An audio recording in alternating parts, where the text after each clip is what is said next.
Hello, I'm Pauline from Haemophilia Foundation Australia, and today I'm speaking with Dominic about his journey with gene therapy and haemophilia. Can you tell me a bit more about yourself and your life? Yeah, I am 29 years old. My parents and myself found out I had haemophilia when I was 6 months old. I've been on several treatment regimes throughout my life. I've been married for 3 years to a lovely wife, and we have recently just had a 5-month-old son, and he is the greatest son in the world, but I'm biased. Now, Dom, we're chatting to you today about gene therapy. Do you think you can tell me a little bit about your journey and how that's all come about? Sure. Throughout my whole life, I've had a lot of different bleeds. Some were very, very severe. Some not necessarily as severe, but still required hospitalization, and some obviously were just general bleeds that every person with haemophilia would get. Because a lot of the bleeds that I would have would be quite severe, I found a lot of times in my life I would have a lot of problems, as you would when you've got joint problems, and permanent damage as well comes with that. So I sort of got into gene therapy via, obviously, all of these problems that I had. I got a call in 2018 asking me if I wanted to go on to gene therapy. It did take a little bit of time before I properly said yes. I researched, I prayed on it, and I did a few other things as well, and eventually came down to saying yes, and went through all the paperwork, did all the blood tests, and I went on to gene therapy.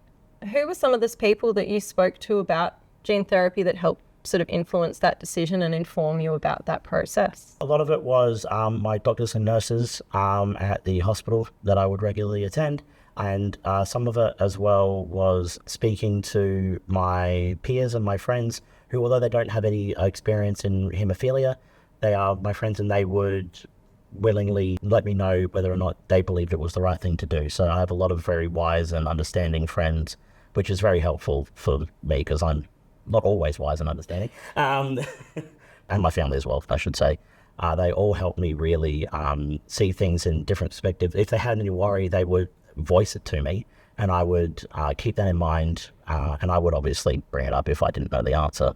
Can you please walk me through the process of actually having gene therapy? Yes. So I got a call from the nurse at the hospital that I was at, who informed me that it was an option and said, take your time, make sure you're doing the right thing, and then get back to me, and then we'll start the process. So once I accepted, I went in, and they gave me a bunch of different forms that I had to read through and sign. A lot of it was the actual gene therapy itself, explaining all about it, like every single thing about it. It felt like 50 or 60 pages worth of just information. The Bible of gene therapy? The Bible of gene therapy, yeah. It was huge. It was a lot of reading, but they gave it to me, and they said, come back in a couple of weeks after you've read through it, make sure everything's all good, and if there's any questions we can answer it. Obviously I went back, I made sure I read through everything, signed it, and there was also quality of life forms that you have to do as well to explain how your life is when you're not on your gene therapy, what it was before. Then you get a lot of blood work done. Have you got any blood left? I'm pretty sure I do. Thankfully, it replenishes. Had a lot of blood work done on that regard. Thankfully, I got past that point. Obviously, they had to make sure I didn't have any inhibitors. That's a big problem as well. If you have inhibitors, you can't go onto it. So what was the day like when you got your gene therapy? Was it a big, exciting day? It was a very big and exciting day because you build it up in your head a lot. It had been 10 months since I first heard about it. And then the day comes and you're like, all right, let's get into it. I'm ready to go. Well, I got to hospital about 7 o'clock in the morning, probably the earliest I'd woken up that whole week. Once you got your blood work done, they make sure everything's okay. After that has happened, essentially they don't need you because you're trying to defrost the virus. That's what they say. Yes, okay, that makes sense. Because of course they wouldn't want to have it prepared in advance, because if they did your blood work on the day and it wasn't suitable, then they don't want to waste the gene therapy. Yes, that's correct. Yeah, that's correct. They don't want to waste it. So they defrost it on the day, they make sure everything's okay. So I got back to the hospital. They asked, are you sure you're ready to go? Last chance to back out, and once it's done, it's done. And I said, okay, I'm ready to go. Let's do it.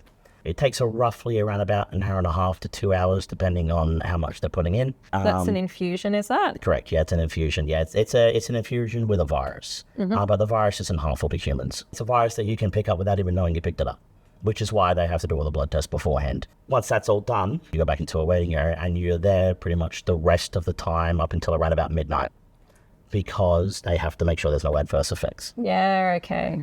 Thankfully, they do provide dinner, which is always really nice. I needed to eat after all of this. It was obviously a really big day, but it was also a really good day because you knew what was coming up in the future. So talking about the future, so how soon after having gene therapy did you notice any effects? I assume things changed? Yes, they did, very much so. After gene therapy, it took about 4 weeks. For the first 4 weeks, they say you have to do your normal medication as you would all the time. I did my last dose, and I knew it was my last dose, and I was like, all right, I don't have to do this ever again. So what they do is that they have a set day where you get your bloods done. Like, they know where your levels would be if you had medication the day before, for example. So they know where it would be, and they see what happens if the gene therapy brings it up higher. If it brings it up higher, they know it's working. So talking about your factor levels, can you tell me what they were like prior to gene therapy and then what they sort of got to after that 4-week point when you noticed things were improving? Yeah, so mine were, trough levels were 0. I had nothing left. No factor. No factor at all. During gene therapy, they would slowly rise on their own. I think it was low hundreds, if I can remember correctly. I can't remember the specific number, but that's getting to the point of sort of mild haemophilia? Yeah. Well, she actually ended up going above mild haemophilia for me, which was great.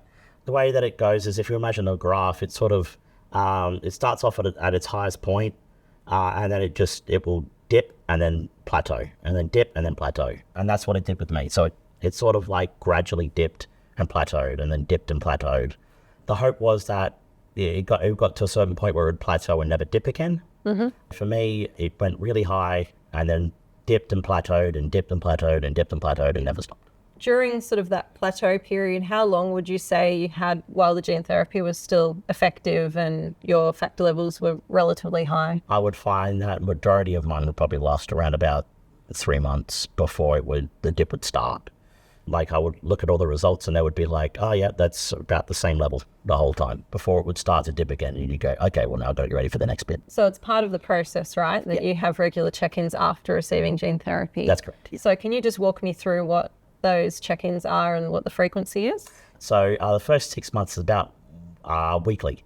And then after that, they wean it off a little bit. So they go, you can come into the hospital maybe once a month, but we'll still get a home nurse to come out and do your bloods. That's a whole year, right, that you had to set aside to be available to have those follow-ups and to receive those tests. Yeah.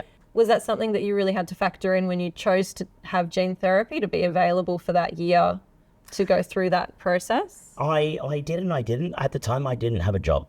Part of the reason I didn't have a job was because of the way my mental state was before gene therapy. I was severely depressed and quite, there was a lot of self-worth issues that I had. It was actually really easy because it was kind of like the only time I get out of the house, which is always nice. You got to have a holiday to the hospital. Pretty much, yeah, pretty much, which is a weird thing to say. So how was your life on gene therapy? So once your haemophilia obviously was less severe, what was life like for you? Was it better? You're sort of saying you had those self-worth issues prior. Did you feel better mentally, better in yourself?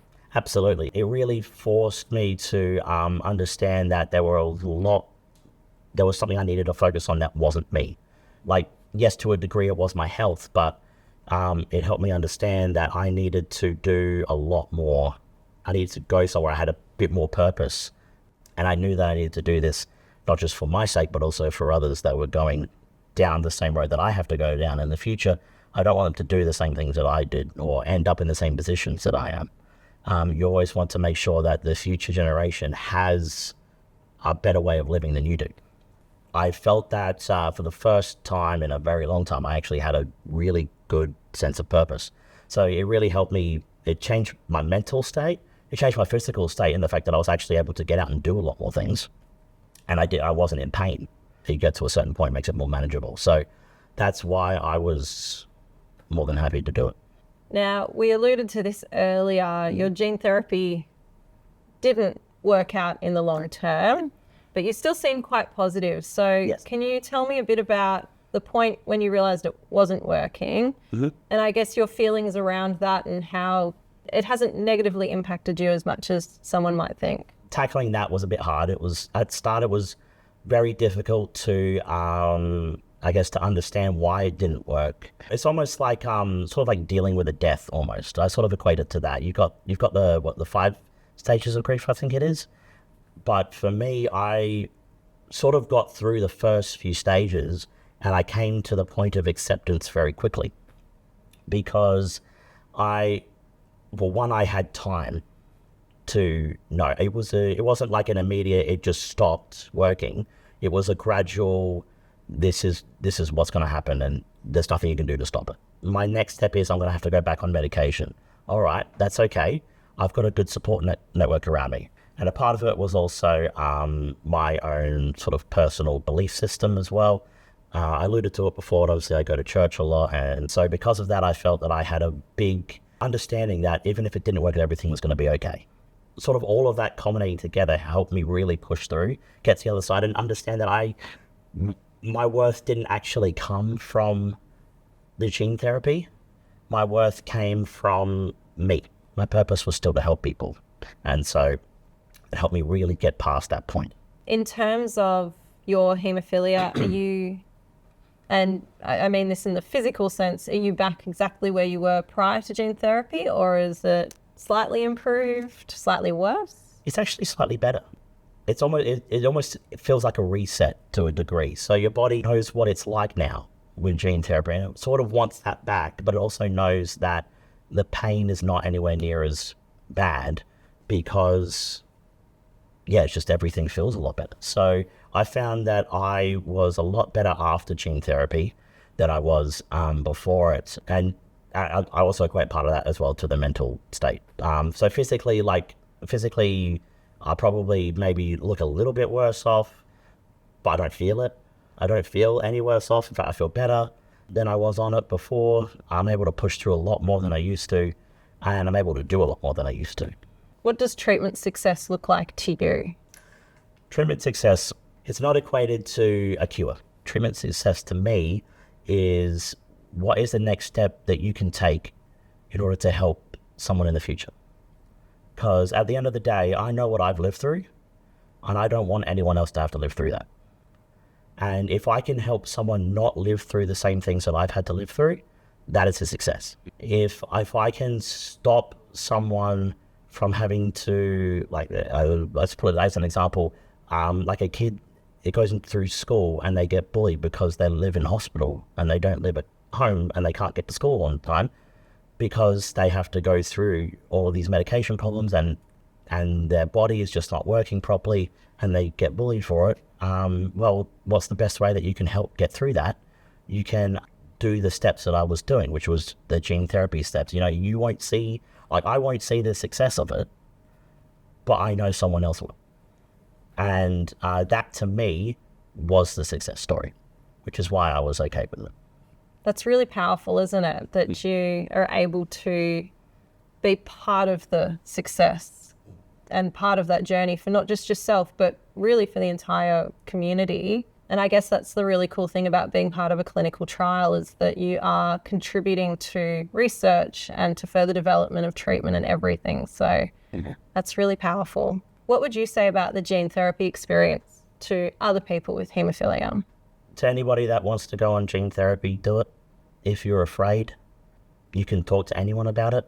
There are 4 things that you're going to get out of it, which I've seen everyone get out of it. You're going to get a time frame where you don't have to do any medication, and that is a blessing in and of its own.